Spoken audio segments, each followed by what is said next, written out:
Hi there and welcome to another global stampin video hop. This is Esther from Stampinstarcreations.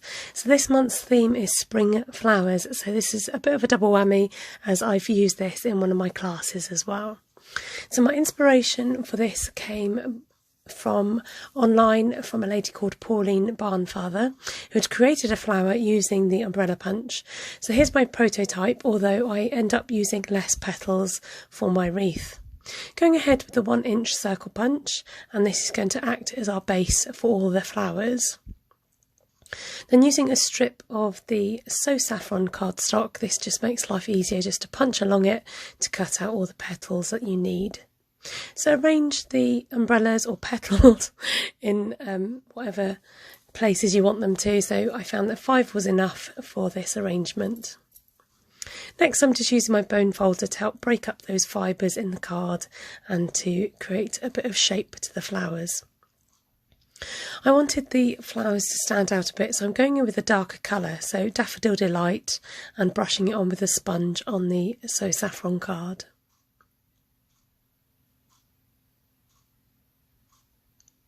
Using the bloom punch. And then I'm just grabbing my piercing mat and the top of my glue, which is the Tombow multi-purpose glue, pressing it into the piercing mat, and this just helps to give it a bit of a three-dimensional shape. So cover your circle, your 1-inch circle, with the liquid glue, and the joy of the glue is that you've got a chance to wiggle it around wherever you need it, and if the petals are not in quite the right place, you've got a chance to move those around.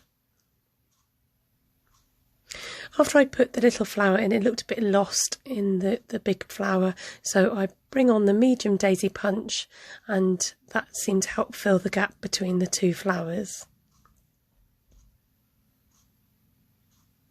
So I sponge the daisy as well, just to make sure that they've all got the same look with the highlighted edging. So with my next flower, I try and use tweezers and I twist the middle just to create some more texture to see if it made the flowers bend any better.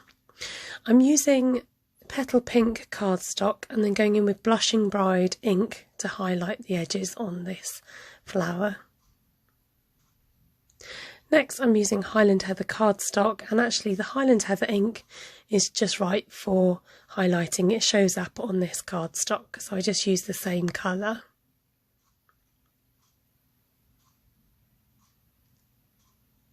This time I go ahead and use my tweezers and my bone folder. The more you can break up the fibres in that card, the more easy it is to be able to manipulate it to where you want it to go. So there's my flowers. It just needed something else in the centres, so I'm bringing out my pearls and I'm going to colour these in with the Stampin' blends. So dark Highland Heather and the dark Daffodil Delight, and then the light Flirty Flamingo is what I'm using to colour the pearls in.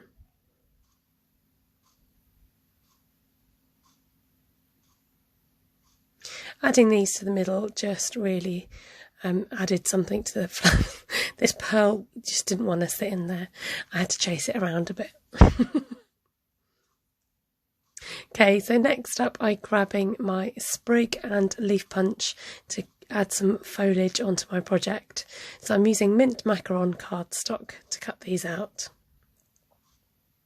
And then, like the rest of the project, I'm using the mint macaron ink just to sponge the edges to give it a bit more colour. And going in with my tweezers, this just helps to give the leaves some texture. So pop in your tweezers, give them a little twist, and that helps the look. So I raided my pound shop after Christmas and I discovered these lovely little mini wreaths. I thought, oh, they'll come in handy for a project, so it's a great opportunity to look out for things like that after the sales. I'm using this lovely ruched yellow Daffodil Delight ribbon, and I'm going through, feeding it through one of the wicker pieces and actually just tying a knot in the back to secure the ribbon to my project. I do leave the ribbon on the roll, and I'm just winding this round carefully, leaving the same amount of gap as I go, just, estimating it and holding it down in place with my thumb as I wrap it around. Now if you do have the ribbon still attached, you might get some tangles, so just make sure that it's nice and straight as it goes through. And then using the other end, I've snipped it off and we're just going to tie it off with another knot at the back.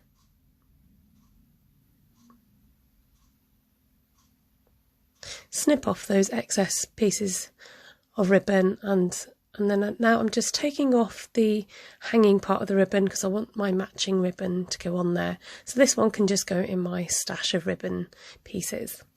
But before I do that, I'm just using this to measure out another piece of ribbon so that I know roughly the right size. So it's about 10.5 inches, and I could just loop it back through where the hole is to put the hanging ribbon. I'm going in with the glue gun to help me stick my project together, and I'm starting with the centre flower so that this helps me gauge where the other flowers are going to sit next to it. With the glue gun, if you go around in these circular motions, it helps to avoid that string that sometimes happens when you use a glue gun. Adding in the sprigs first, and just popping them on both ends of the wreath, following the shape of the wreath, and then adding in the leaves afterwards, and just putting these at both ends and then tucking them in between the flowers. And there you have the wreath. So I'm going to hang this up now so you get an idea of what the scale looks like against my IKEA box. So it is a mini wreath, and the boxes are about just over 12 by 12 inches. And I just think it looks really lovely hung up, and it gives you hopefully an idea of what it looks like when the project's finished. I wanted to show you my silicone mat, which had to handle all this hot glue, but once the glue is dry you can just literally peel it off. They're brilliant for all sorts of projects. So I hope you've enjoyed the wreath project today with the theme of spring flowers. I'm just showing you the back in case you're interested. It's quite tidy at the back actually. Do carry on and follow the rest of the videos on this amazing video hop, and the link below to the next person. The link is below to the next person. Do subscribe to my channel if you haven't already, and comment below to let me know what you think. Have a good